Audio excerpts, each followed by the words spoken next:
Jeda itu telah usai. Setelah fatalnya kelalaian administrasi di episode lalu, kami kembali. Kali ini, langkah kami bukan sekedar menapaki trek pendakian biasa, melainkan sebuah perjalanan penuh penghormatan. Kami menuju Gunung Arjuno, yang bagi sebagian besar penganut kepercayaan dikenal sebagai salah satu paku spiritual di Pulau Jawa. Ini adalah upaya kami untuk menundukkan diri dan menghormati setiap kearifan lokal yang hidup di lerengnya. Di kawasan Arjuno ini, setiap jejak yang kami pijak menyimpan bobot sejarah dan mitos yang mendalam. Kami tidak hanya berhadapan dengan perhitungan logistik dan manajemen waktu yang ketat, kami juga dituntut untuk memahami dan menghargai kekeramatan seluruh kawasan ini. Inilah part 2 kisah kami di jalur penuh penghormatan, pendakian Gunung Arjuno via Tambak Sari, Purwosari.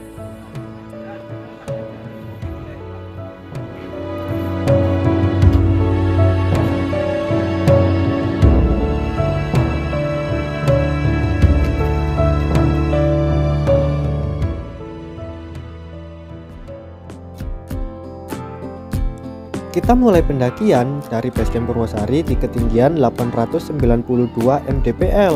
Seperti biasa, dari basecamp menuju pos 1 sebenarnya ada pilihan mau jalan kaki atau naik ojek. Biasanya pendaki yang datang pakai mobil lebih memilih naik ojek biar hemat tenaga. Tapi kalau bawa motor seperti kita, masih bisa langsung naik sampai ke pos 1 dan parkir di sana. Waktu tempuhnya pun gak lama, kurang dari 10 menit dan lumayan memangkas tenaga di awal perjalanan.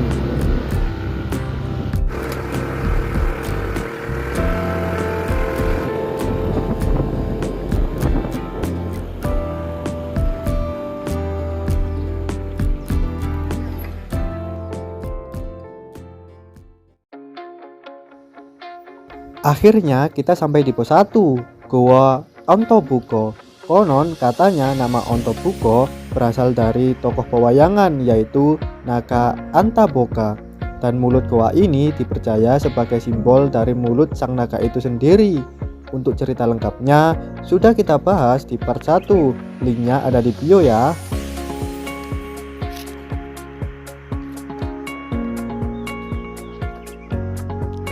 Aman, aku enggak.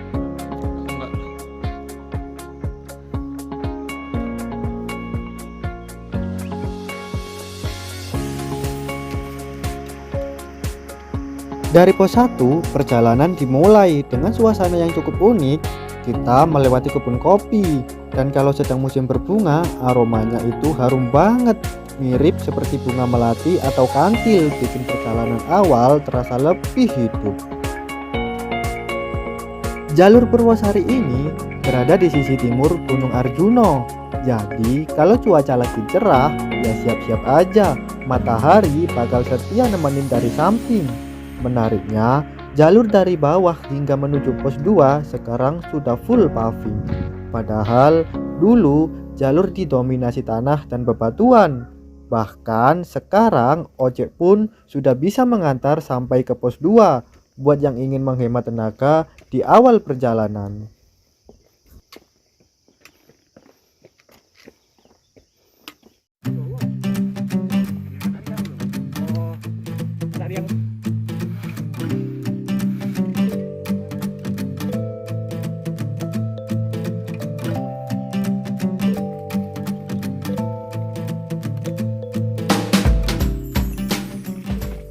Gila, Bon. Enak.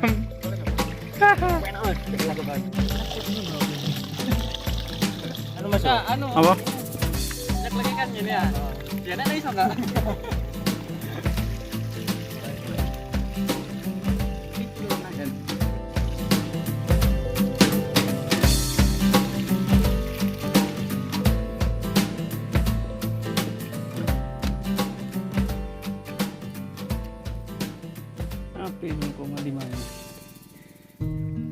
Perjalanan menuju pos 2, kami berjalan santai tidak berkejaran dengan waktu. Langkah kami santai, mata kami dimanjakan dengan landscape hijau di kanan kiri. Sesekali kami menepi, bukan cuma soal mengatur napas, kami melempar obrolan receh yang mengundang tawa. Beruntung, terik matahari sedang bersembunyi di balik gumpalan awan putih, menyisakan rona mendung yang teduh. Di tengah udara sejuk itu, kami menyadari satu kebahagiaan yang sederhana. Ternyata pendakian tak melulu soal seberapa cepat tiba di puncak, tapi tentang bagaimana kita menertawakan lelah di sepanjang jalan. Itu tuh siji ku jarene kan oyot 5 diuter-uter to.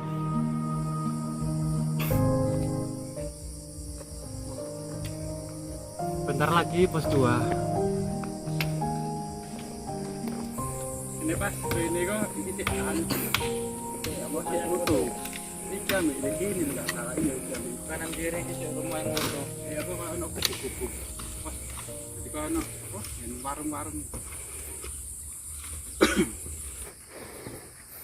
Pos 2 guys. Di pos 2 kita rencana mau marung dulu.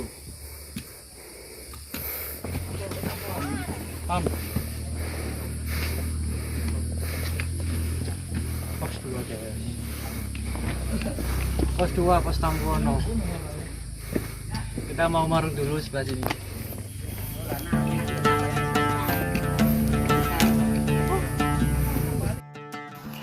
Di pos 2 Tampono ini, kami menikmati nasi pecel di warung Pak Karnadi. Cukup dengan Rp12.000, kesederhanaan rasanya terasa begitu mewah di ketinggian sekitar 1388 mdpl.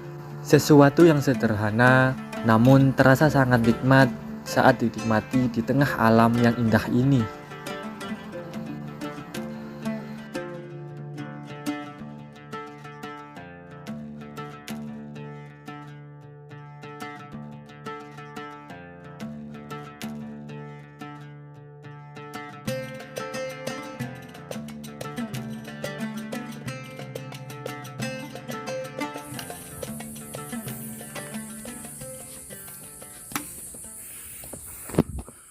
Ada warung Mak Kasri ternyata juga guys.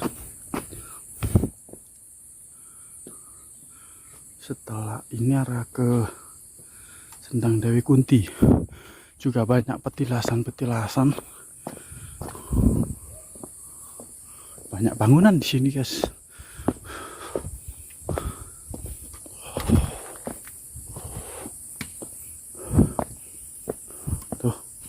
Ini kita masih di pos 2 ya.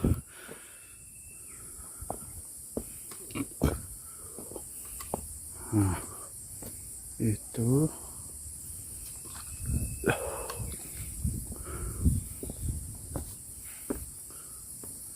nih tempat ibadah, bah. Di sini juga terdapat petilasan Eyang Abioso. Dalam pewayangan, beliau adalah sosok pegawan bijaksana, kakek dari para Pandawa. Tempat ini dipercaya sebagai pusat energi spiritual, lokasi di mana beliau dulu melakukan tapa berata. Konon, mereka yang datang dengan niat bersih akan pulang membawa ketenangan dan kebijaksanaan.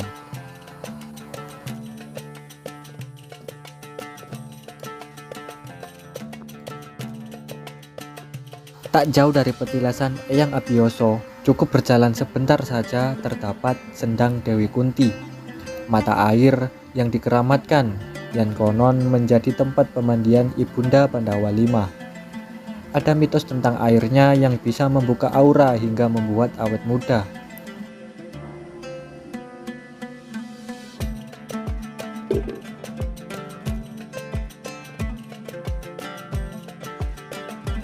Yang kami buka ini adalah sumur atau sumber Sendang Dewi Kunti. Di sini kami hanya sekedar melihat-lihat saja.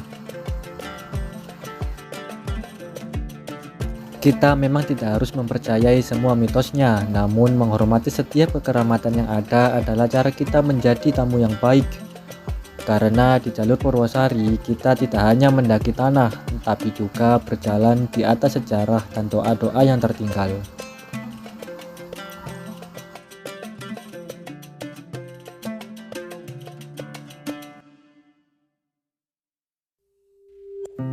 Di pos 2 ini kami istirahat lumayan lama.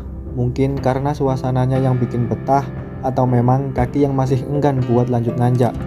Tapi sebelum benar-benar angkat kaki dari Tampuono, kami sempatkan dulu foto bareng di depan plakat pos 2. Action.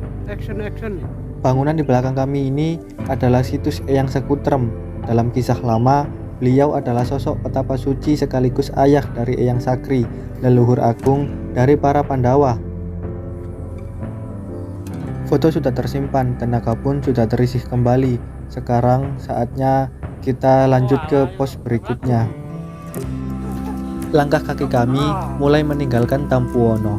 Ternyata kenyamanan jalan paving berubah menjadi tanah dan akar-akar pohon yang melintang. Dari pos 2 jalannya mulai kayak gini guys, mulai hutan. Hampir lagi.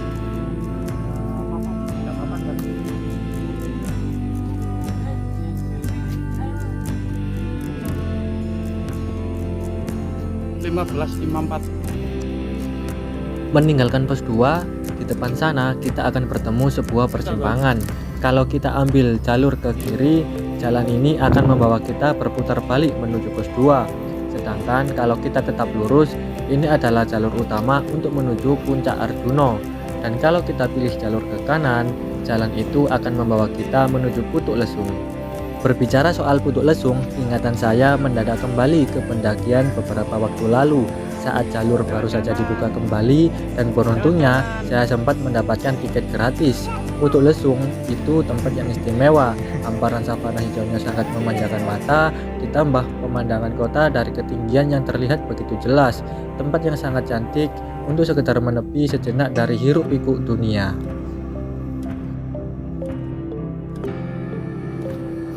Setelah melewati persimpangan, perjalanan pun terus berlanjut. Hampir jam 4 sore, suasana hutan terasa begitu hidup. Riuhnya suara tonggoret yang saling bersahutan seolah menjadi musik pengiring langkah kami di tengah ribunya pepohonan yang mulai meredup. Tak jauh dari persimpangan, kami menjumpai sebuah bangunan kayu sederhana yang berdiri tenang di pinggir jalur. Ini adalah semacam gubuk istirahat atau pos bayangan, tempat yang biasanya diandalkan pendaki untuk sekedar meluruskan kaki atau berteduh sejenak sebelum tenaga benar-benar kembali dipacu menuju titik selanjutnya yang lebih tinggi.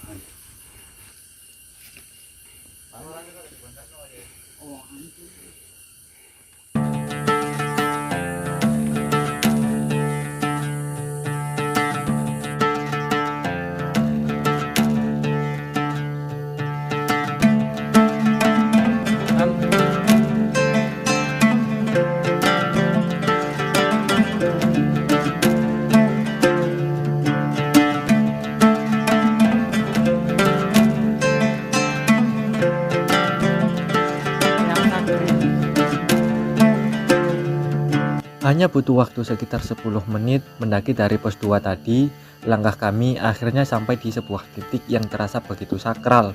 Selamat datang di pos 3, Petilasan Eyang Sakri. Di sini kami hanya berhenti sebentar, tanpa sempat melepas lelah.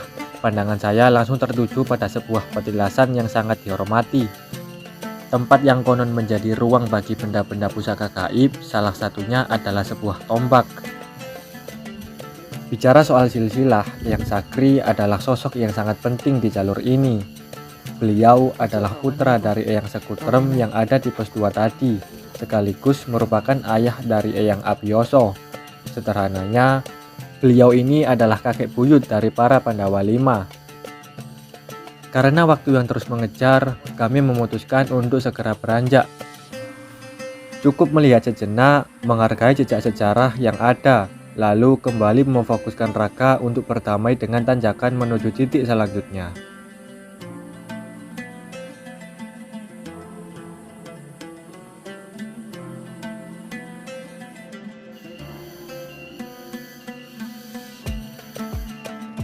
Sebenarnya di pos 3 terdapat 3 petilasan dan ada beberapa eyang atau hyang, termasuk hyang Sabjapalon yang paling terkenal. Nah, Sabjapalon sendiri kalau di dalam arti Jawa, dia bisa jadi pengajar yang baik atau pembawa kebenaran. Dia juga terkenal ajarannya tentang kesetiaan, pengorbanan, dan kesabaran. Pertengahan jalur antara pos 3 menuju pos 4 terdapat sebuah area yang dikenal dengan sebutan alas tengah.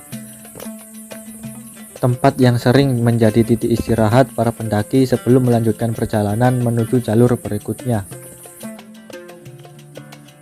Pendakian semakin terasa menantang, jalur mulai semakin curam seiring bertambahnya ketinggian di kawasan pegunungan Gunung Arjuno. Vegetasi yang sebelumnya dipenuhi pepohonan rindang perlahan berganti menjadi lanskap sedikit terbuka dan sesekali menyuguhkan panorama lembah yang luas serta deretan puncak-puncak gunung di kejauhan. Bukan iso Mas. Maksudnya video sak ngono kae ndek singkat jadi 30 detik ngono. Dicoba saja. Boleh sing api-api ngono. Oh iya, dhisik sak menit iso. Dhisik. Butuh kasu. Upload TikTok. 30 detik ae. Oke nih. Aku ngerekam seberapa ekstrim jalurnya.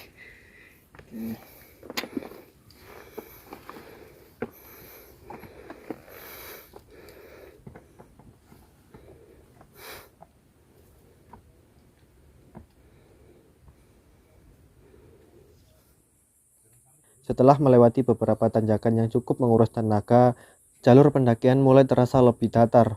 Ini menjadi pertanda bahwa kita sudah semakin dekat dengan alas tengah. Dari pos 3, perjalanan menuju alas tengah memakan waktu kurang lebih 30 menit dengan ritme pendakian normal, atau jarak tempuh sekitar 350 meter.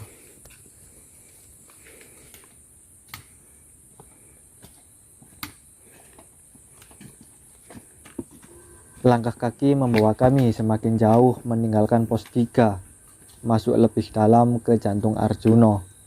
Kini kami berada di kawasan alas tengah, sebuah wilayah yang dikenal sebagai Padepokan Sang Hyang Wenang. Sang Hyang Wenang bukanlah sosok sembarangan, beliau adalah leluhur yang sangat tinggi tingkatannya. Ayah dari Sang Hyang Tunggal sekaligus kakek dari Batara Guru, sang penguasa kedewaan. Arti kata wenang sendiri disematkan karena beliau dianggap memiliki wewenang atau kekuasaan mutlak atas segala sesuatu. Bahkan sebelum terciptanya alam semesta yang lebih kompleks, keberadaan padepokan ini melambangkan bahwa kami sedang melangkah masuk ke wilayah spiritual yang lebih dalam. Jika di pos 2 dan pos 3 kita bertemu dengan sosok manusia yang menjadi legenda seperti Eyang Sekutrem dan Eyang Sakri, maka di alas tengah ini kami mulai bersinggungan dengan ranah kedewaan. Di salah satu sudut jalur, perhatian saya tertuju pada sebuah batu yang dikenal sebagai prasasti atau pertanda kuno. Pada permukaannya terlihat ukiran aksara Jawa kuno. Meski belum ada penjelasan resmi, masyarakat meyakini bahwa kawasan ini dahulu adalah tempat semedi para leluhur untuk mencari kebijaksanaan. Kehadiran prasasti di tengah hutan ini seakan mempertegas kesan sakral tersebut. Bagi sebagian pendaki, prasasti ini mungkin hanya batu biasa, namun bagi sebagian lainnya, tempat ini adalah pengingat bahwa Arjuno bukan sekedar jalur pendakian. Sehat. Ayo Mas. Jam biru di.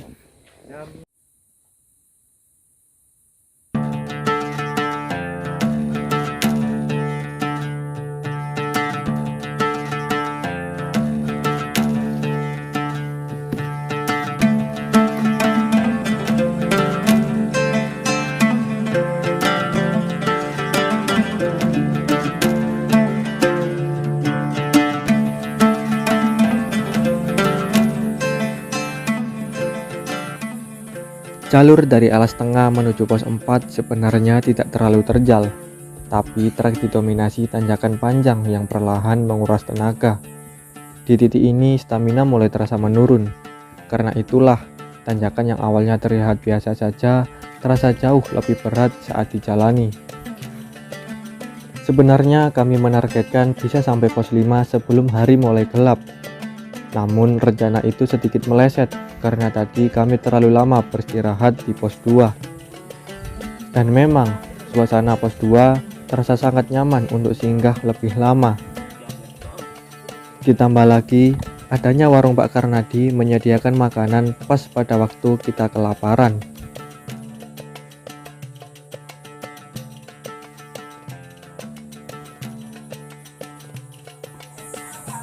Jam 17.24 kita sampai di pos 4.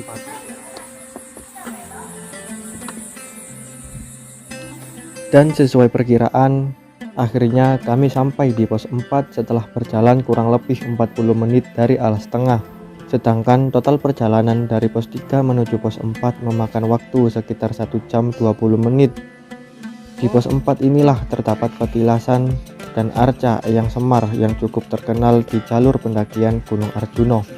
Eyang Semar atau Hyang Semar dalam tokoh pewayangan Jawa dikenal sebagai sosok bijaksana yang dipercaya mampu melihat dan meramalkan masa depan. Menariknya, menurut cerita dari beberapa penelitian arkeologi yang pernah dilakukan di tempat ini, arca Semar yang berada di sini dipercaya sebagai salah satu arca Semar tertua dan paling asli dibandingkan arca-arca Semar lain yang tersebar di Nusantara. Lalu, kenapa Eyang Semar dikaitkan dengan Gunung Arjuno? Menurut cerita yang berkembang di masyarakat, Eyang Semar diutus oleh para dewa untuk mengawasi Arjuno, seorang kesatria sakti yang sering bertapa di gunung ini demi menambah kesaktian dan kekuatan spiritualnya. Namun, karena pertapaannya berlangsung sangat lama dan kekuatannya terus bertambah, para dewa khawatir hal itu dapat mengganggu keseimbangan alam semesta. Akhirnya, Eyang Semar turun ke bumi untuk mengawasi pertapaan Arjuno.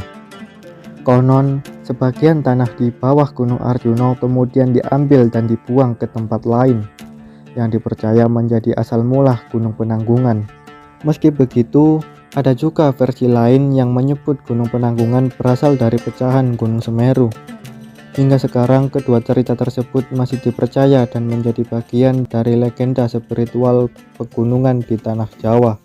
Persiapan dari pos 4 ke pos 5.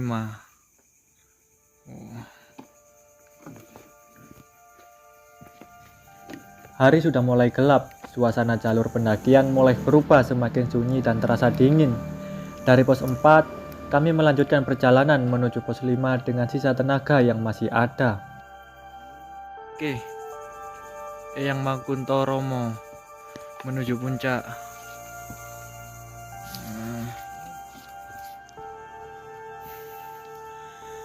Ritme dijaga ya guys, jangan terlalu cepat, jangan terlalu lambat. Jaga nafas. Jam 18.06 dari pos 4 OTW ke pos 5. Oke, lanjut. Lanjut.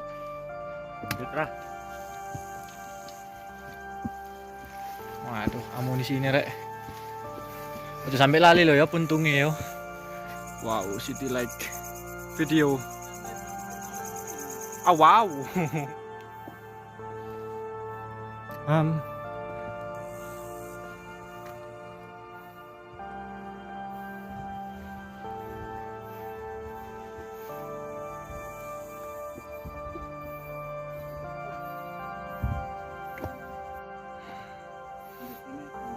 Oh iki sing gak ono kepala iku.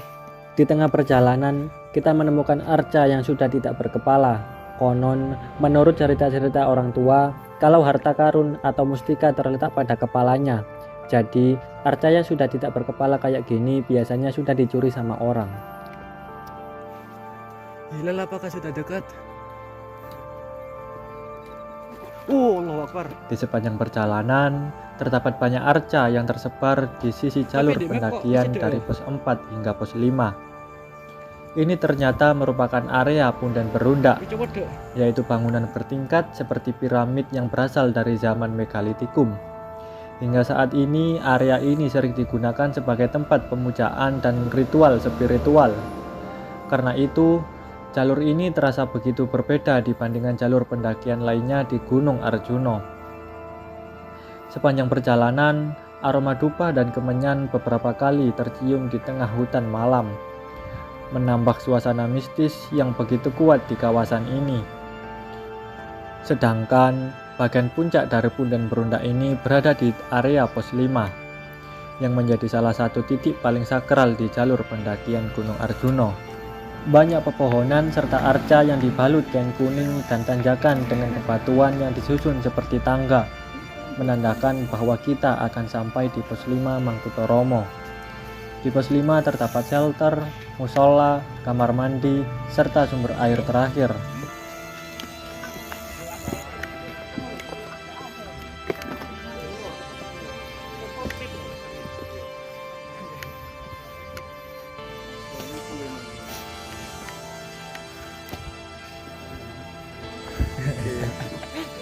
Jam, hei, jam. Itu tuh kan jam.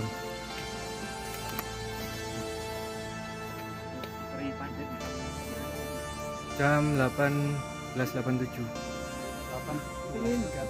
Oh, 18.37. Sorry. 18.37.